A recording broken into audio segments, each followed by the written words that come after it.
Dear students, अब हम बात करेंगे आज एस्टिवेशन की। तो समर में कई जंतु एक डीप स्लीप में चले जाते हैं, डॉर्मेंसी में चले जाते हैं, उसको हम एस्टिवेशन कहते हैं। जैसे कि हेजहॉग्स में हमें ज़्यादातर ये देखने को मिलता है। तो एस्टिवेशन क्या है? एक तरह का स्टेट ऑफ एनिमल डॉर्मेंसी जो कि हाइबरनेशन की तरह है, लेकिन ये समर के मंथ में होता है, विंटर के बजाय। हाइबरनेशन कब होता है? विंटर में होता है। एस्टिवेशन कब होता है? एनिमल डॉर्मेंसी समर सीजन में होती है। और टॉर्पर कब होता है?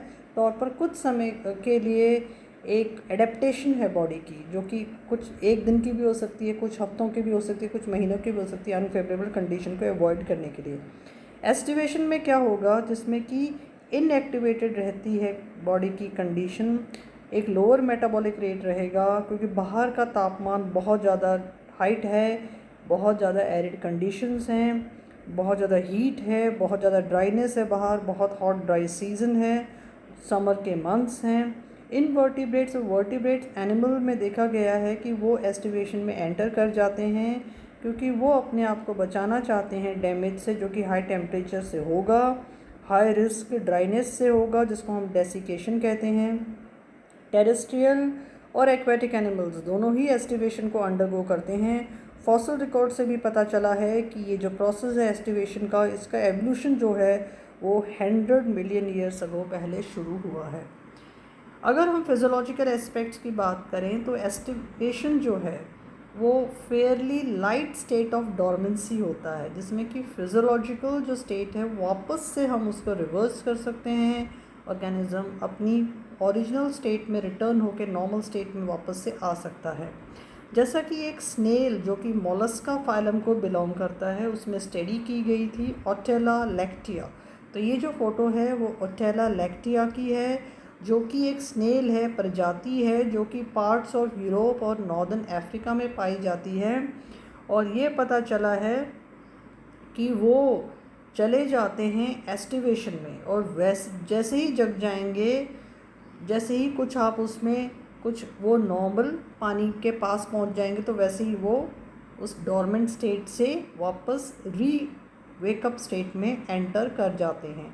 तो ओटेला लैक्टिया एक मोलस्कन है, एक स्नेल है, यूरोपियन कंट्रीज़ में पाया गया है, और वो इस एस्टिवेशन प्रोसेस में 10 मिनट्स के अंदर उस एस्टिवेटेड कंडीशन से बाहर आ जाता है, जैसे कुछ पानी की छींटें उस पर पड़ जाती हैं। फिज़ोलॉजिकल इवेंट क्या होता है कि प्राइमरी फिज़ोलॉजिकल और बायोकेमिकल जो कंसर्न्स होते हैं किसी भी एस्टिवेटिंग एनिमल के, वो होते हैं पहले कंजर्वेशन ऑफ एनर्जी, दूसरा पानी को अपनी बॉडी में बचाए रखना, तीसरा है use of stored energy, fourth है handling of nitrogenous end products जो बनेंगे, नेक्स्ट होगा टू स्टेबलाइज बॉडीली ऑर्गन्स और मैक्रो मॉलिक्यूल्स। तो ये सारे के सारे फिज़ोलॉजिकल बायोकेमिकल कंसर्न्स उस एस्टिवेटिंग एनिमल्स को करने हैं, क्योंकि वो बहुत हॉट टेम्परेचर में रह रहा है, बहुत एरिड कंडीशन है, उसे बहुत सारे महीनों तक हो सकता है, एक दो महीने उसको लगातार उस कंडीशन में रहना पड़े, तो डिप्रेशन होगी मेटाबॉलिक रेट की। एस्टिवेशन में रिडक्शन होगा, मैक्रोमोलिक्यूल सिंथेसिस और डिग्रेडेशन होगा, मैक्रोमोलिक्यूल्स का निर्माण और डिग्रेडेशन में बहुत कमी हो जाएगी। स्टेबलाइज करना मैक्रोमोलिक्यूल्स का एस्टिवेटिंग जो एनिमल्स हैं उनके लिए बहुत ज़रूरी है। उससे एनहांसमेंट होगा एंटीऑक्सीडेंट डिफेंस सिस्टम का, और चैपेरॉन जो प्रोटीन्स होते हैं उनकी जो संख्या होती है वो बहुत ज़्यादा प्रेजेंट हो जाएगी सेल में। तो ये जो स्ट्रेटजी अडॉप्ट की जाती है ये हाइपोमेटाबॉलिज्म में की जाती है, क्योंकि नॉर्मल मेटाबॉलिक जो रेट है उससे कम उसको रखना है, तो उसे हम क्या कहेंगे? हाइपोमेटाबॉलिज्म। अब हाइपोमेटाबॉलिज्म में रहने के लिए उसे सिंथेसिस और डिग्रेडेशन मैक्रोमोलिक्यूल्स का बहुत कम रखना है। जब कम रखना है तो चीज़ें बढ़ेंगी, एंटीऑक्सीडेंट डिफेंस बढ़ेगा, चैपेरॉन प्रोटीन्स बढ़ेंगे। तो ये जो फिज़ोलॉजिकल और बायोकेमिकल जो कंसर्न्स हैं वो कोर एलिमेंट्स होते हैं हाइपोमेटाबॉलिज्म के थ्रू आउट एनिमल किंगडम। मॉलस्कन्स की प्रजाति में जैसे देखा गया था पहले भी उदाहरण से, ऐसे ही कुछ एयर ब्रीदिंग लैंड स्नेल्स होते हैं, जैसे कि हेलिक्स। तो this is a picture of helix.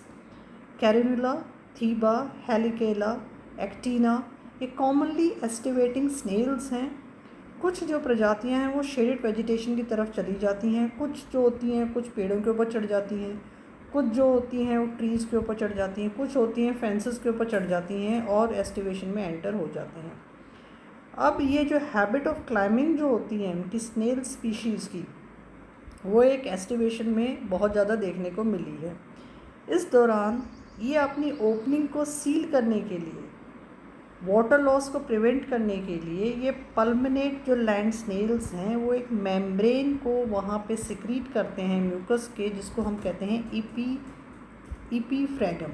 तो ईपीफ्रैगम को ये अपनी ओपनिंग जो होती है उनकी शेल की, वहाँ पे इसको लगा देते हैं, क्योंकि ये टेरेस्ट्रियल स्नेल्स हैं।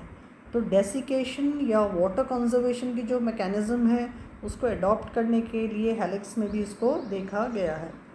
बहुत सारे इंसेक्ट्स में भी देखा जाता है एस्टिवेशन को, जैसे कि लेडी बर्ड बीटल जो कि इस पिक्चर में दिखाई दे रही है, जो कि आमतौर पर हमें देखने को मिलती है।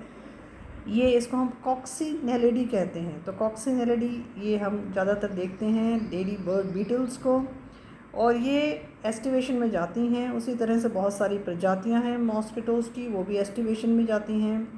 और जो फॉल्स जो हनी एंट्स होती हैं वो विंटर में एक्टिव होती हैं और एस्टिवेट करती हैं पूरे टेम्परेट क्लाइमेट में। उसी तरह से जो मॉथ्स की प्रजातियां हैं वो भी देखी गई हैं, एस्टिवेशन करती हैं। एडल्ट अल्फा वीवल्स जो हैं, हाइपरा पेस्टिका, वो भी एस्टिवेट करता है समर में यूनाइटेड स्टेट्स में, जिसमें कि उसकी मेटाबॉलिज्म, रेस्पिरेशन जो रेट है, नर्वस सिस्टम जो है उसकी जो एक्टिविटीज़ हैं बहुत ज़्यादा कम हो जाती हैं। क्रस्टेशियंस की कुछ प्रजातियों में भी एस्टिवेशन देखने को मिला है, जैसे कि एक केकड़े की प्रजाति है, ऑस्ट्रेलियन क्रैब है, ऑस्ट्रेलोथैलेपस ट्रांसवर्सा, जो कि एस्टिवेशन को प्रदर्शित करता है ड्राई सीजन में। तो इस तरह से बहुत सारे इंसेक्ट्स और क्रस्टेशियंस उस पर एग्जिबिट करते हैं। नॉन मैमेलियन एनिमल्स की अगर हम बात करें, एम्फीबियंस की बात करें, तो नॉर्थ अमेरिका में डेजर्ट टॉर्टोइजेस, क्रोकोडाइल्स, सैलमेंडर्स, इन सब में भी ये देखने को मिलता है। एम्फीबियंस की प्रजाति में ये देखने को मिलता है एनकेइंग टोड एंड ग्रेटर साइरिन, जो कि एस्टिवेशन करते हैं ड्राई सीजन में। ये अंडरग्राउंड चले जाते हैं। अंडरग्राउंड कैसा होगा? कूल होगा, ज़्यादा नमी होगी, ठंडा होगा वातावरण वहाँ का। उसी तरह से कैलिफोर्निया के रेड लेग फ्रॉग में देखा गया है कि वो एस्टिवेशन को करता है, जिससे कि एनर्जी कंजर्व रहे जब फूड और वाटर की सप्लाई बहुत ज़्यादा कम है, जो कि इस यहाँ पे इस पिक्चर पे आप देख सकते हो। ये जो पिक्चर है ये कैलिफोर्निया रेड लेग फ्रॉग की है, जो कि एस्टिवेशन के प्रोसेस को अडॉप्ट करता है, जिससे कि कंजर्वेशन हो एनर्जी की जब फूड और वाटर सप्लाई बहुत ज़्यादा कम है। ऐसे ही बहुत सारी फ़िशेस में भी देखने को मिला है एस्टिवेशन, जैसे कि अफ्रीका की लंग फ़िशेस हैं, और जैसे कि इसमें है ऑस्ट्रेलियन लंग फ़िश जो है, या अफ्रीकन जो लंग फ़िश है, या साउथ अमेरिकन जो लंग फ़िश है, या डिवोनियन जो पहले जब लंग फ़िशेस होती थी। तो आज की जो मॉडर्न जो लंग फ़िशेस हैं, Australian lung fish, African lung fish और आपकी साउथ अमेरिकन लंग फ़िश में भी एस्टिवेशन का प्रोसेस देखने को मिला है। उसी तरह से मैमल्स में अगर हम देखें तो 4 टोड हेजहॉग्स, वो भी ड्राई सीजन में, समर सीजन में एस्टिवेशन प्रोसेस को अडॉप्ट करते हैं। I hope you are able to understand estivation in a very simplified way. Thank you for watching the video. If you like it, please subscribe the channel.